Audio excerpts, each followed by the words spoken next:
Ladies and gentlemen, I would like to invite our guest star, and he's the really rock star in... hold on, wait for a minute, okay?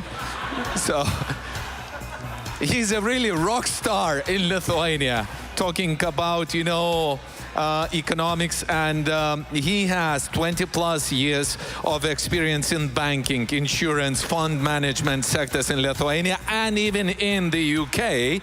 And at the moment, he runs the IT company that specializes in securities accounting solutions. Also works at Vilnius University, where teaches masters of fintech. So ladies and gentlemen, put your hands together and please welcome Marius Dubnikovas.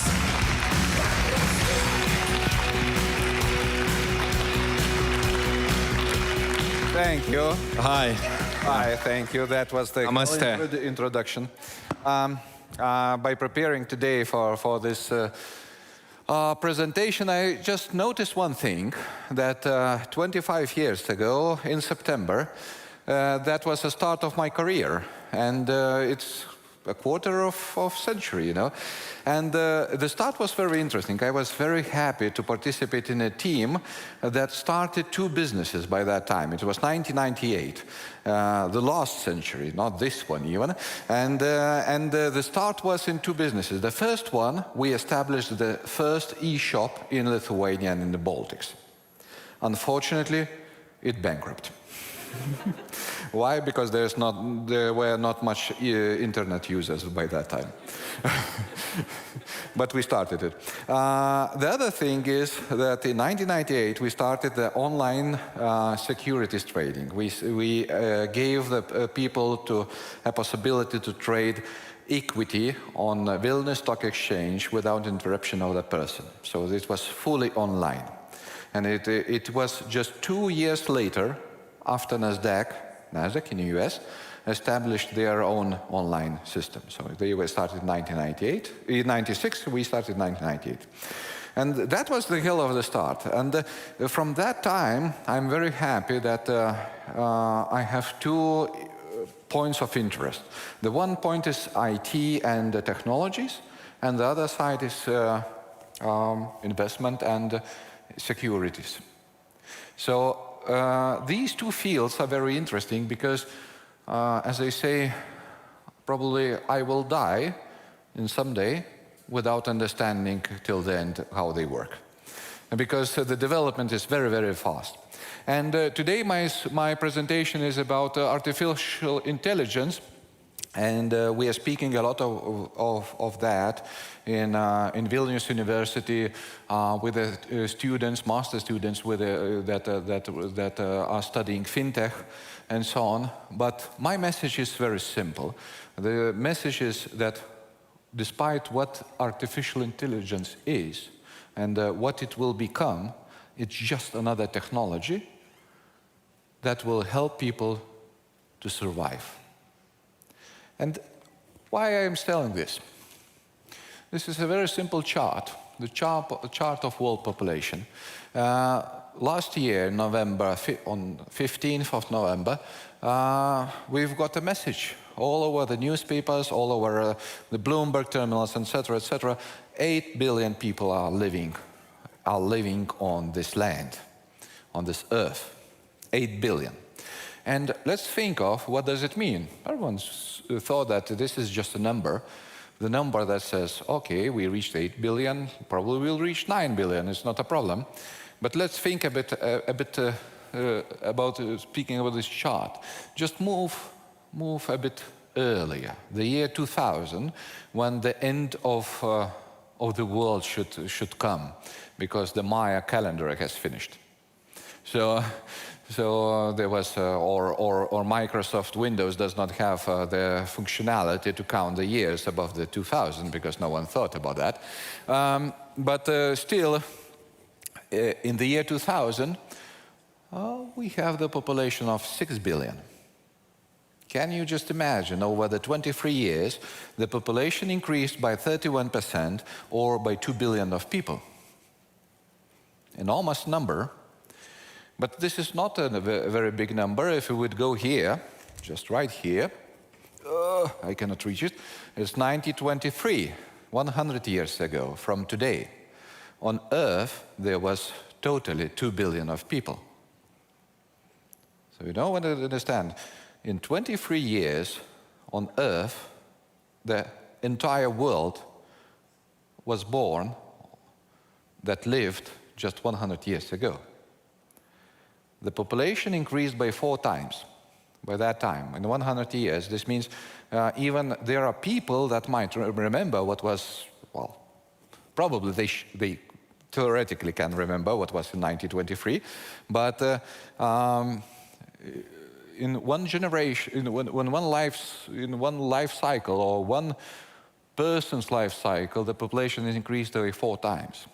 And then we have to give a question to get an answer, how we succeeded.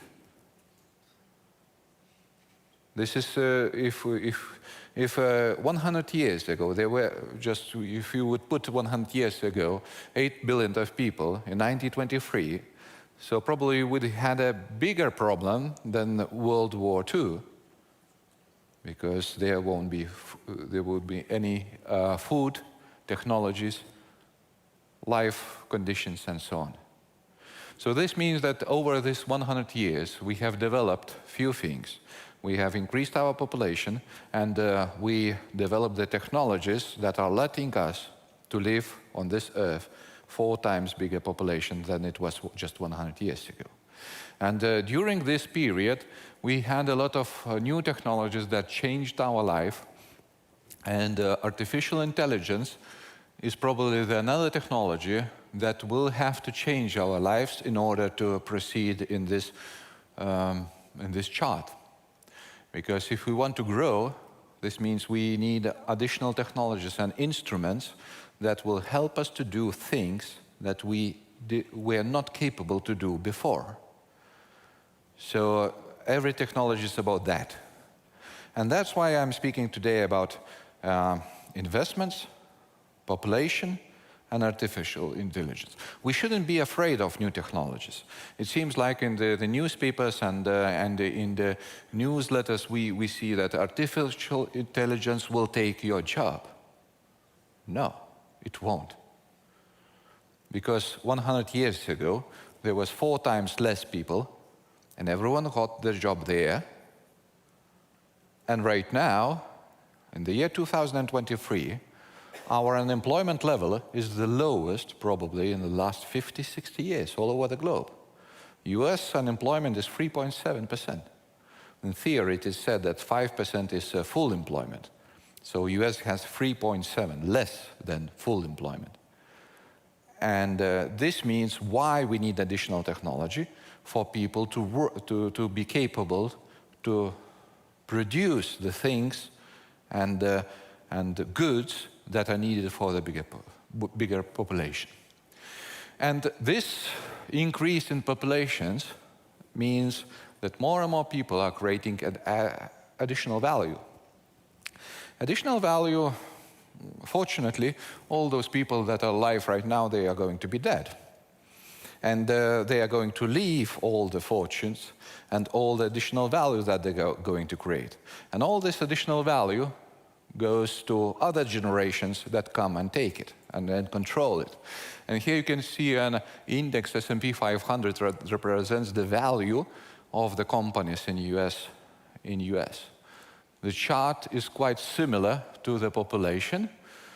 It's increasing, and it's increasing rapidly. So despite all the challenges, all technological challenges, the value of the world and the additional value is increasing very, very rapidly. Then we go to another index.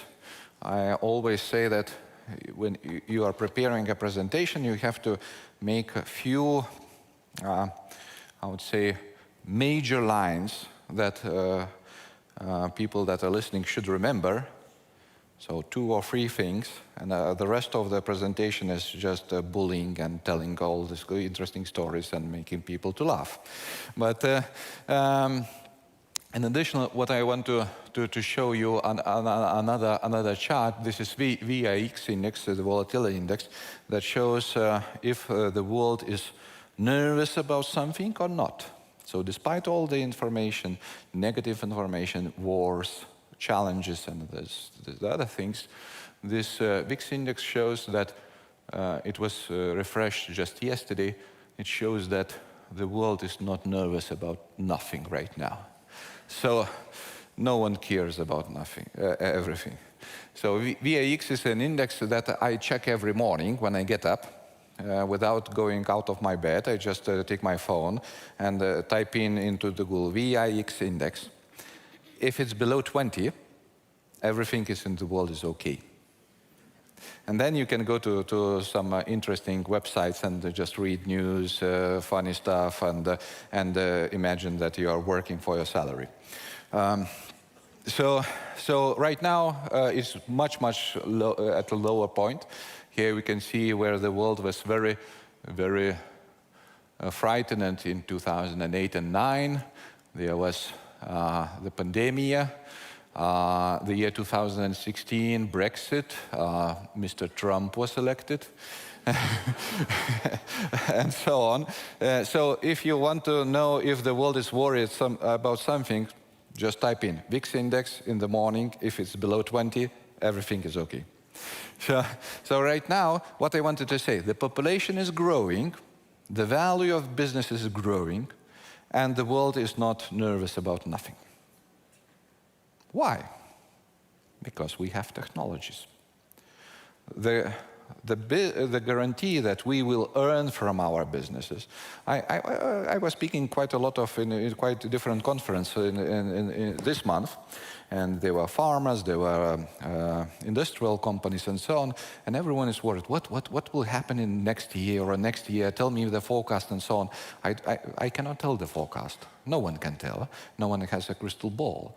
But when you look at these charts, like this one, like this one, you understand that we do not know what will happen next year, but in next 10 years, we will have a possibility to earn much more, because the number of consumers in the world is increasing, and these consumers, at least, they will have to eat something, they will have to need to dress themselves somehow, they will have to live somewhere, they will have to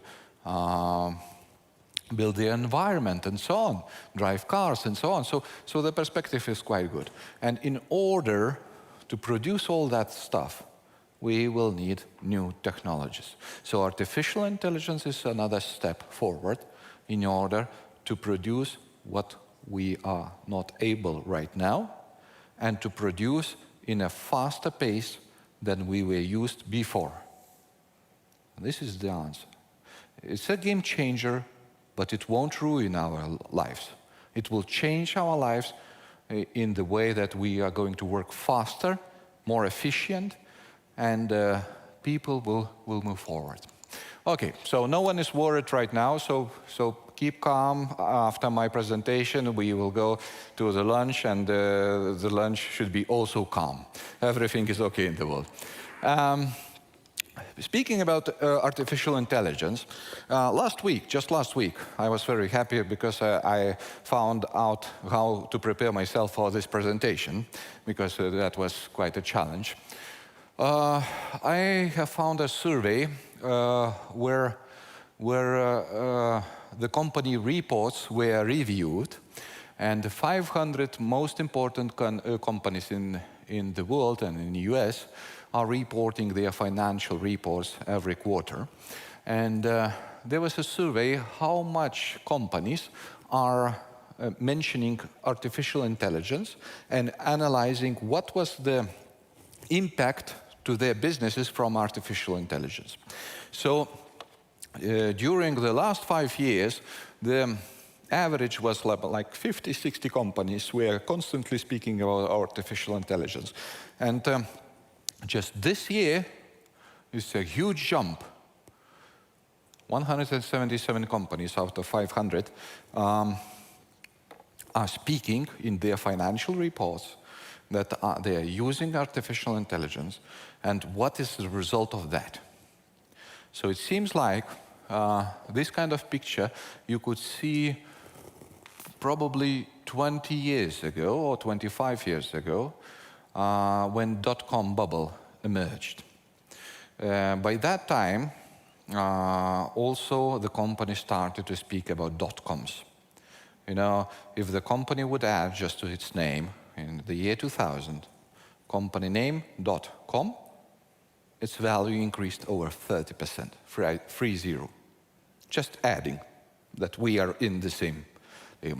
So it seems like we are in the same route, that this topic is emerging and this topic will be. So speaking about our companies, we already had, and we right now have, to analyze how to use artificial intelligence in our businesses.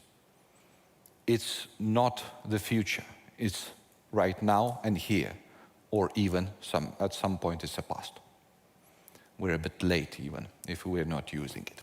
So 1/3 of the companies in the 500 most important companies are already using artificial intelligence and speaking about that. So it's important. And there is another message in this chart. Another message shows that there's also a risk that we will overuse the technology, as all new technologies we are overusing and increasing a bubble. I have written an article here in Lithuania that I can bet that the next crisis will be outcome of overuse of artificial intelligence, as it was in dot-coms. It was overuse.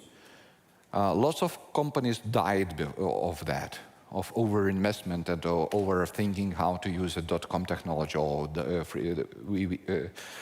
free double Vs and so on. But the outcome of that, we have the most valued company, Amazon, from that crisis. Right now, that is working. So I'm sure that we will be involved in a hell race or rat race, how it should be called, when we will be using more and more artificial intelligence in the future. We will be made to use it, because our clients will ask for that, because our shareholders will ask for that, because they will look at each other and say, are you using artificial intelligence? No. Oh. So you will have to be in the club. But one thing, you have to go there in order to control the situation. Another thing, there's the ring has ringed, well, the bell has ringed, that it seems like we are going the same path as it was at dot-coms in 2000. It seems like that. So we have to go there, but we have to be secured in order to not to get burned. So securely do that. What are the companies that are using the artificial intelligence? Those are, of course, majorly IT companies. The number one, 55 of 177. The next one is financial companies, and the other is industrials and consumer discretionary. And then the others. The energy, unfortunately, are the smallest companies, or the smallest amount of the companies that use artificial intelligence in the US. What was the result of that? Very interesting. The companies that were talking about artificial intelligence have increased their company value from the start of this year, or from the last year, December 31, by 13%, more than 13%.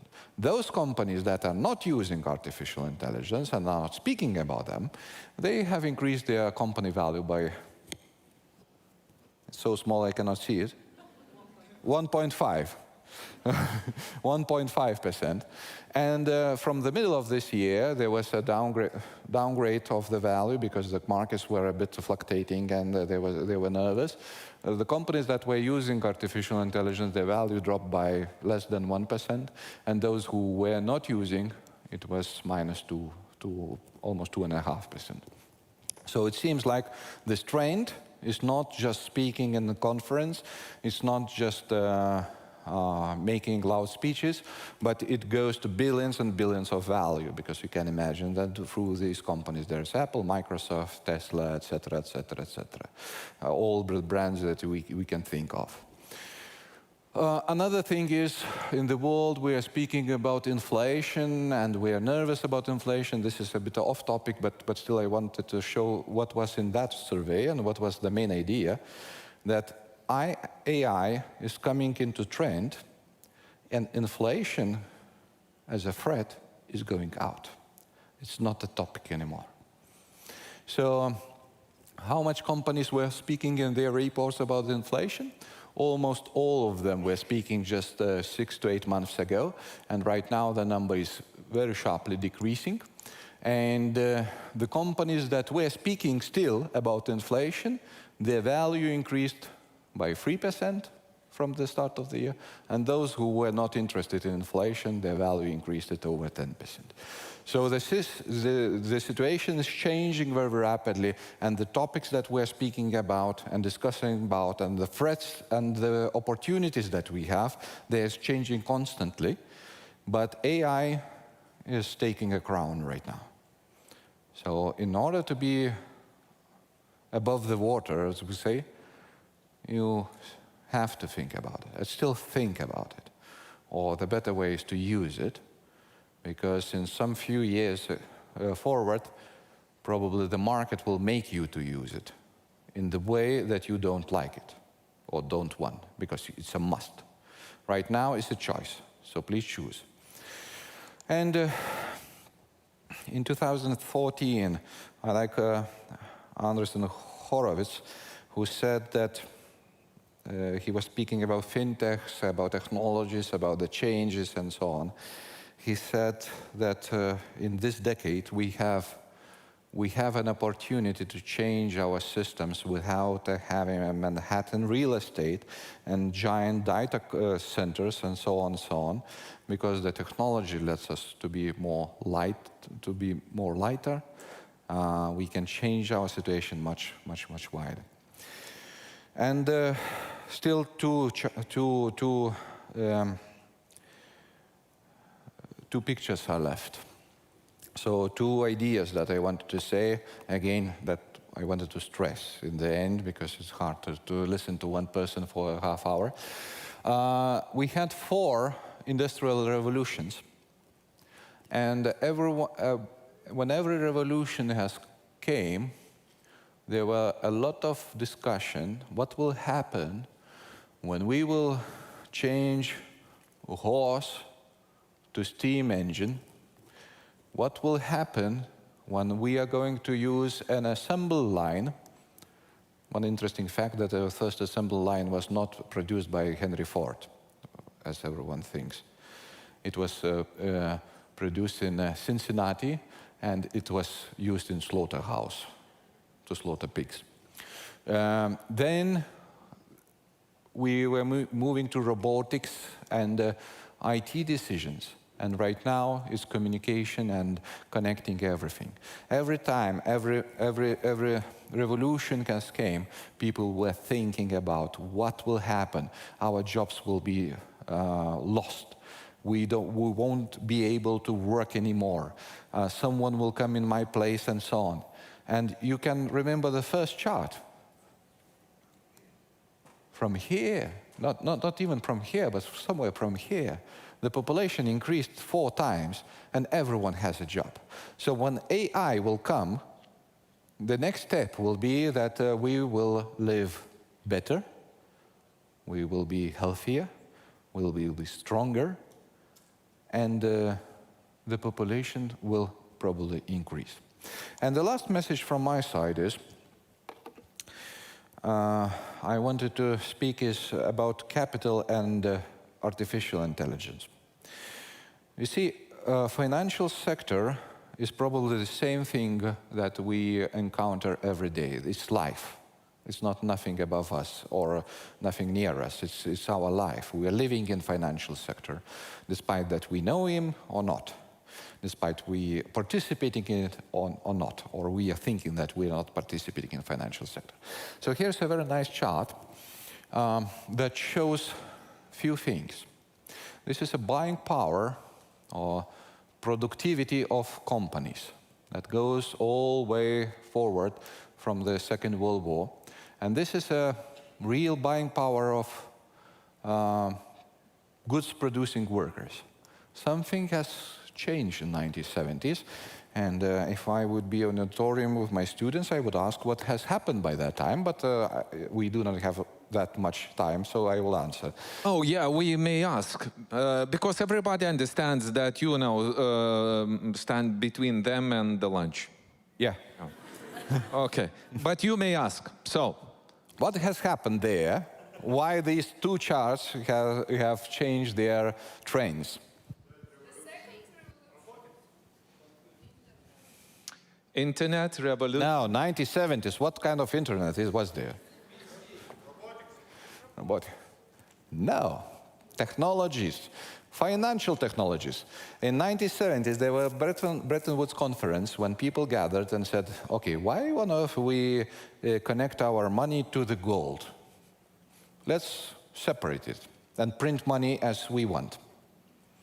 So they started to print money, and the company started to increase their value rapidly, so they worked and earned profits more and more.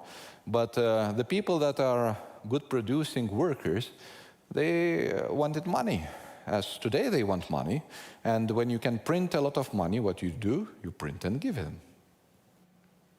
But these money value does not increase. It's stuck in 1970s.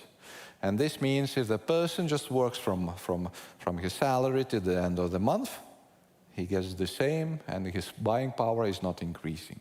If you control capital, if you invest, if you have a company, if you have assets, if you have real estate, you're in this chart or somewhere here. If you're just a hired person, you are here.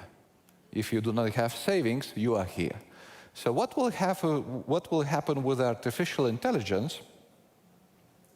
I think the last idea from my side, I think that the technology will change in the same level, in the same manner. This means who can operate artificial intelligence or can, hire artificial intelligence, they will go again forward. Those who not, they will have a job, they will have an opportunity to earn, because someone has to earn money for those who are smart. So they will be still there. And it might be that these two charts will change. Those workers that will be able to use artificial intelligence, they might go up from here. Those who not, they will stay there. Those companies that might operate artificial intelligence will go up. And those who not will stay here at the best manner or probably will go down. So because companies have a very interesting trend. They increase their value or they decrease their value. There's no midline. So this chart opens a lot of people's mind when we are thinking about capital control, investment, doing business, hiring other people, and so on. But we can adopt the same picture for probably artificial intelligence, because it's a game changer that we will need in order to keep up the population and development that we have right now. So thank you for your time, and let's go for a lunch. No. Hold on. Hold on for a second. Sometimes, you know, food for our brain is much better than food for our stomach. And we have professionals here, and of course they have some questions. Maybe we can try answer a few questions. If you have one, just raise your hand, please. And I cannot see anything. Yeah, everybody's waiting for the lunch. We see one hand there, right? Yeah, okay. I have one question for you. I checked VIX while you were speaking. It increased by 3%. What does it mean? VIX. Yeah. Securities. Oh, yeah. It seems like they got a bit worried because yesterday in the evening there was Fed meeting and they said, okay, we're not increasing the rates, but probably we are looking at one more increase. So everyone got a bit more worried, but not above 20. So it's right now 16 probably today.